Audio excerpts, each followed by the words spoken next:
Ahoj, tak ja ťa zdravím, konečne po dlhšom čase pri videu. Máme tu pred sebou Sopel Astra. Je to Astra H ako Hurbanovo. Čakajte, zavriem si dvere. Tak, motorizácia 1.7 CDTI. No a kúpil som ho, aby sme mu trošku vrátili šmrnc, opravili čo treba a v podstate poslali ďalej. Takže veci, ktoré treba robiť, kolesa sú ošumtelé, také trochen, to ani nie je černá farba, to bola nejaká sivo-antracitová, tá stará pod lakom, takže na základe toho budeme striekať kolesa. Máme tu trošičku hrdze. Našťastie len povrchové, nič to prežraté nie je. Čiže hrdza je pravý predný blatník, pravé predné dvere. Trošku práh chytnutý pri spoji s blatníkom vzadu v kufri. Vidíme také srandy. Ale toto už je iba špinavé, hej, to sa rozleští, toto je natečená, vidíme, to je natečená hrdza stadiaľ. Takisto tie lišty kufrové, teda lišty piatých dverí, to je choroba tých ástr, tých oplov ástier, neviem, jak sa to správne povie. Čiže máme chytnuté tu dole a tým pádom hrdza tečí aj na narazník zadný.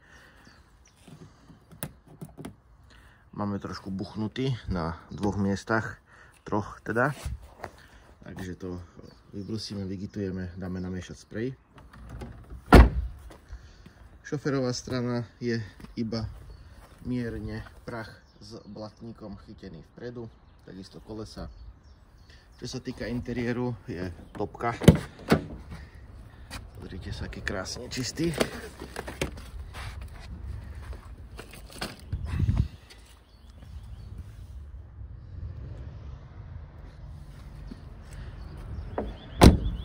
Takisto predok.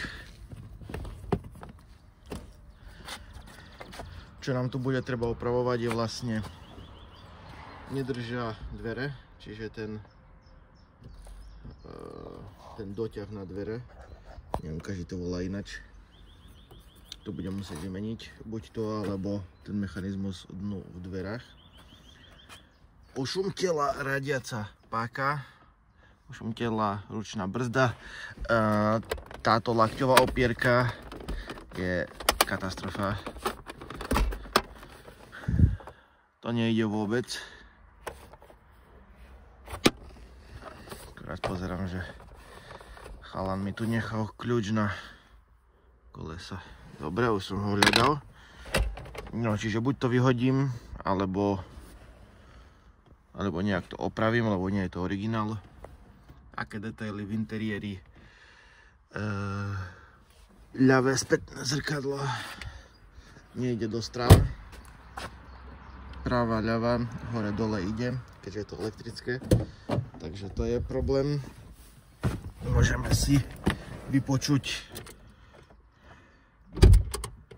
motor. Čakajte, vypneme kúrenie. Čo sa týka po motorickej stránke, je vo veľmi dobrom stave. Má dobrý ťah, je to 74 kW, mám pocit 77, to nie má asi 74, to je tá 1.7. Pixely vypálené nie sú, funguje všetko.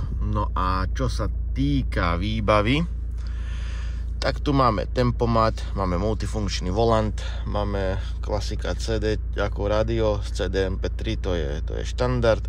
Máme klimu, elektrické predné okna, elektrické spätné zrkadlá, 8x airbag, čiže máme stĺpikový predný, čiže 1, 2, 3, 4, 5, 6, 7 je tu a 8 je tu, takže takto. Dobre, viacej neviem čo k tomu momentálne povedať. Autičko je zachovalo, ale potrebuje tak trochen lásky, jak sa povie. Takže ideme na to. Nezabudni ma sledovať, aby si videl ďalšie videá. No áno, ešte aby som nezabudol, teraz zatváram. Vybíja poistku, čiže niekde kabeláž je srandovne spravená. Takže tak. Dobre, vidíme sa.